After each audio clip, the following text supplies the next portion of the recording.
didn't know any different. You know what I mean? We were country kids. We were hillbillies. It looks real bare and gone, and it's dead, and there's nothing here but memories. Some of the things about the old days were good, and we've lost them. And I wished we had those back.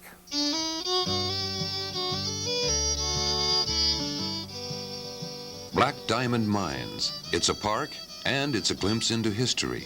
5 mining towns have come and gone, yet there are people who haven't forgotten.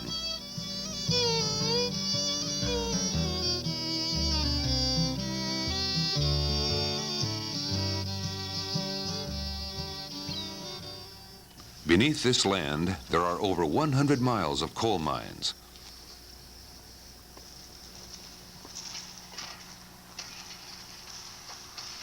These mines yielded nearly 4 million tons of coal, valued at $20 million. This was California's largest coal mining operation. Johnny Buffo was 7 years old when his father took him into the mines.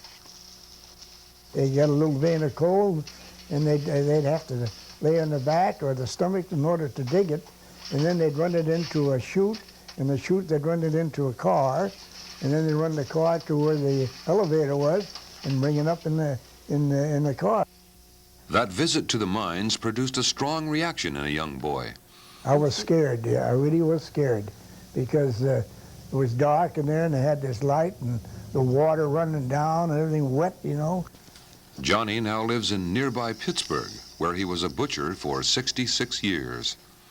I never did have any thought of being a miner because there was no opportunity. I wouldn't like it anyway because the conditions they had to work under and live, I wouldn't like it. I know that much. Because I made up my mind I was going to be a watch repairman, something finer. The mining activities lasted from the 1850s until 1902.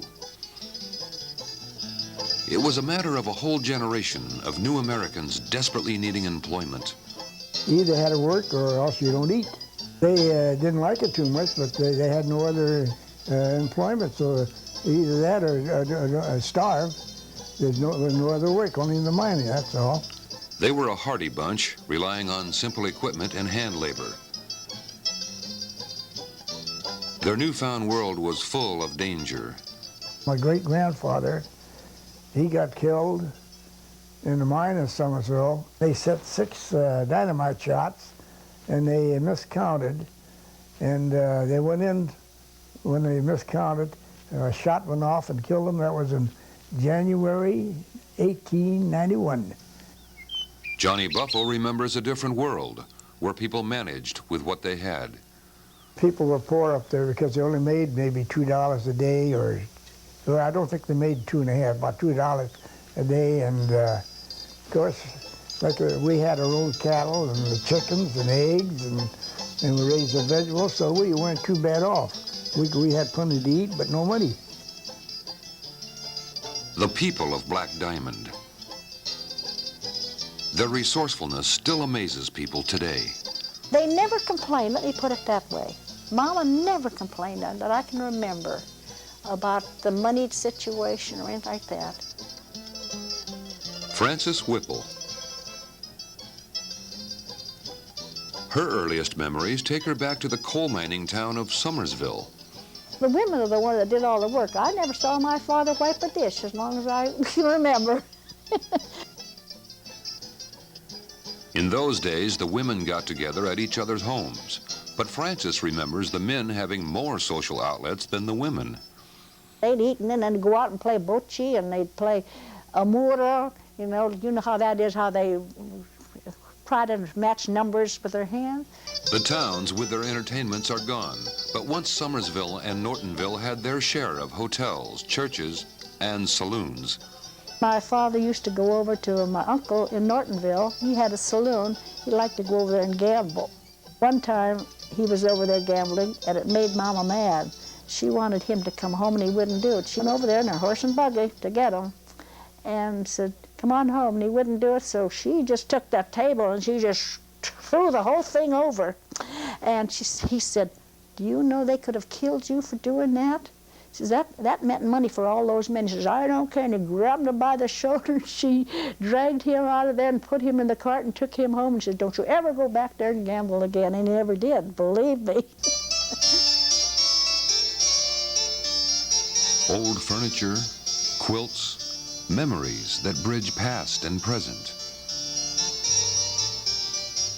Frances treasures a quilt made by her mother long ago. Each section of the pattern is a symbol of hard work and creativity. There is a strength in the past, in a mother's difficult journey from Italy to the slopes of Black Diamond.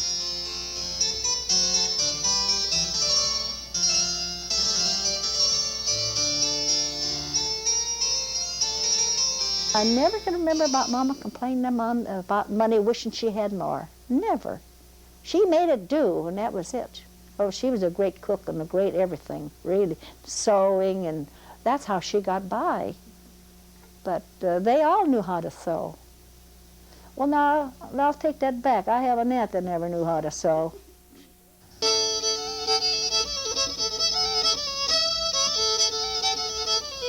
By the 1880s, coal production at Black Diamond mines reached its peak. All during the mining period, Black Diamond fueled a growing industrial California. Coal was used in steamships connecting California's ports. It was used in steam locomotives traveling throughout the state. Yet, the people of the mining towns were unaware of their role in history. We didn't know any different. You know what I mean? We were country kids. We were hillbillies. Amelia Ginocchio was born in Nortonville in 1892. Her school days were spent in a Victorian world, full of flowers and friendship, yet isolated from the growing cities nearby. We were never left alone. My father and mother never left us kids alone in the ranch. First time I was left alone, I was about 17, 18. Like many children, Amelia received a nickname. It was a boy's name, and it had to do with wanting some new clothes. There was two little girls came from San Francisco, and they had whooping cough. They brought the girls up there, and they used to put them in the mines. They said that the gas or the air from the mines would get rid of that whooping cough. These little girls wore little overalls, and they said to my mother, "Oh, Mrs. Ginocchio, why do you keep that little girl in dresses? That's too much work. Why don't you get little pants like these, overalls?" I wanted overalls like those girls. Well, I got the overalls, and I got the name Jimmy.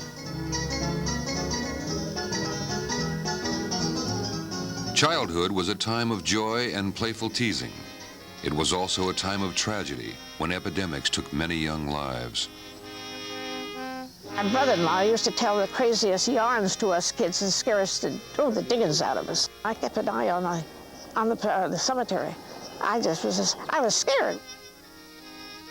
The first time I'd ever seen a child, or anyone that was passed on, I guess I must have been about 4 years old. It was here in Summersville. It looked like a doll to me. You know, she was dressed in white, and they had the canopy over the head all in white. And of course, I just kept staring at it.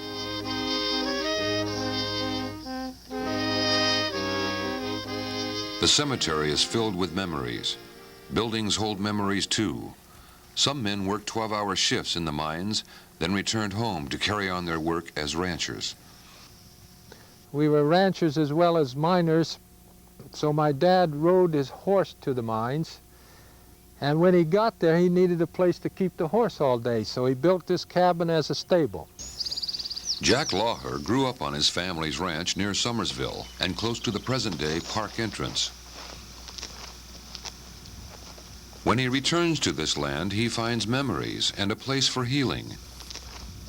As I came up this canyon, this place didn't change. You could view your own childhood once again. I mean, these were the same hills you ran up and down, and here it was, all just like you left it. During Jack's youth, his family related stories about life in Summersville. All during the month, the miners' wives went down to the company store and charged their groceries, their purchases. And at the end of the month, my dad said many times, he would turn over his paycheck to the Sam Brown, that was the storekeeper. There was no cash in any of the houses, not very little money. They'd withhold maybe $5 or something for spending money, and that would buy them beer at a nickel a glass at the bar. There was a companionship that we don't have now. No one was ever lonesome in those days.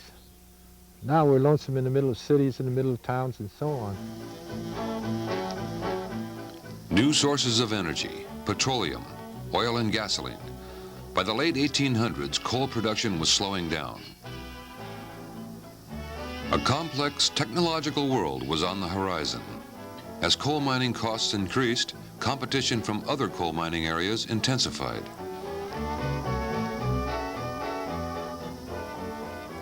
An era was coming to an end, and Jack Lawher had few regrets. You had this beautiful serenity. On the other hand, it was very stark living. You baked everything that you ate or cooked it. You washed everything in a tub with an old-fashioned scrub board. Everybody likes the good old days as long as they can pick the good things out of the good old days. You see, if you have to take the good and the bad, then the good old days are not that great.